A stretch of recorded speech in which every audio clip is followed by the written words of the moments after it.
Assalamualaikum warahmatullahi wabarakatuh. Perkenalkan, nama saya Ahmad Maulana Yusuf, NIM 162249545. Nah, di video kali ini saya akan menjelaskan tentang prinsip perangkat I/O. Prinsip perangkat I/O itu terbagi menjadi perangkat keras dan perangkat lunak. Nah, prinsip perangkat keras I/O, bagaimana hardware tersebut di program manajemen perangkat I/O mempunyai beragam fungsi, diantaranya mengirimkan perintah ke perangkat I/O agar menyediakan layanan, menangani interupsi perangkat I/O, menangani kesalahan pada perangkat I/O, menyediakan interface ke pemakai. I/O device dapat dibedakan berdasarkan sifat aliran data. Berdasarkan aliran data dibedakan menjadi perangkat berorientasi blok atau block oriented device, menyimpan informasi dan menukarkan, menerima atau mengirim informasi sebagai blok-blok berukuran tetap. Tiap blok mempunyai alamat tersendiri. Ukuran blok dapat beragam antara 128 sampai dengan 24 byte. Device controller merupakan sirkuit digital yang berfungsi mengontrol kerja komponen mekanik atau elektris lainnya dari piranti I/O. Bus I/O terdiri dari bus data, alamat, dan kontrol yang berfungsi menghubungkan device controller dengan elemen internal komputer seperti prosesor dan memori. Direct Memory Access atau DMA. DMA berfungsi membebaskan pemroses menunggu transfer data yang dilakukan I/O device. Saat pemroses ingin membaca atau menulis data, pemroses memerintahkan DMA controller dengan mengirimkan informasi berikut: perintah penulisan atau pembacaan, alamat I/O device, awal lokasi memori yang ditulis atau dibaca, jumlah word byte yang ditulis atau dibaca. Setelah mengirimkan informasi ke DMA controller, pemroses dapat melanjutkan kerja lain. Pemroses mendelegasikan operasi I/O ke DMA. DMA mentransfer data yang diminta ke atau dari memori secara langsung tanpa melewati pemroses. Ketika transfer data selesai, DMA mengirimkan sinyal interupsi ke pemroses.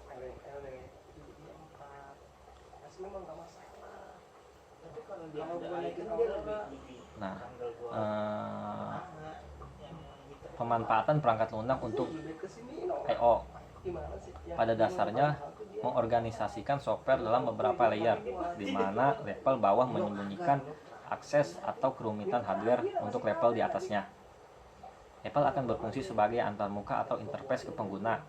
Adapun kriteria, karakteristik, atau tujuan perangkat lunak I/O adalah konsep dalam desain software I/O merupakan device independence dan tidak bergantung pada device yang digunakan. Penamaan yang seragam atau uniform naming. Penamaan file berkas atau perangkat adalah string atau integer dan harus sederhana, tidak bergantung pada device. Contoh, seluruh disk dapat dibuat dengan hierarki sistem file menggunakan NPS. Penanganan kesalahan atau error handling. Error harus ditangani sedekat mungkin dengan hardware. Contoh, pertama controller, device driver, dan seterusnya. Dan jika tidak bisa ditangani, beri pesan. Synchronous blocking dan asynchronous input driver. Transfer kebanyakan I/O adalah asinkron. Pemroses memulai transfer dan mengabaikan untuk melakukan kerja lain sampai interupsi tiba. Program pemakai sangat lebih mudah ditulis jika operasi I/O berorientasi blok. Setelah perintah read, pemrograman ditunda secara otomatis sampai data tersedia di buffer Serial Persistent Dedicated Device. Beberapa perangkat dapat dipakai bersama seperti disk, tapi ada juga perangkat yang hanya satu pemakai yang dibolehkan memakai pada satu saat, misalnya disk untuk server dan printer untuk dedicated. Untuk mengimplementasikan tujuan atau kriteria di atas, perangkat lunak dipisahkan dalam 4 layer, yaitu interrupt handler. Interrupt harus disembunyikan agar tidak terlihat rutin. Berikutnya device driver di blok saat perintah I/O diberikan dan menunggu interupsi. Ketika interupsi terjadi, prosedur penanganan interupsi bekerja agar device driver keluar dari state block. Device driver. Seluruh kode device independent terletak di device driver. Setiap device driver menangani satu tipe atau satu kelas device. Tugas dari device developer untuk menerima permintaan abstrak dari software device independen di atasnya dan melakukan layanan sesuai permintaan atau mengeksekusinya. Device independent operating system software I/O. Device independent adalah software I/O yang tak bergantung pada perangkat keras.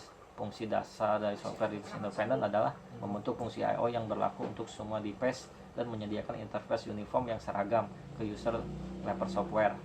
Memberikan penamaan device, memberikan proteksi device, memberi ukuran blok device agar bersifat device independent, melakukan buffering, mengalokasi penyimpanan pada blok device, mengalokasi dan pelepasan dedicated device, melakukan pelaporan kesalahan.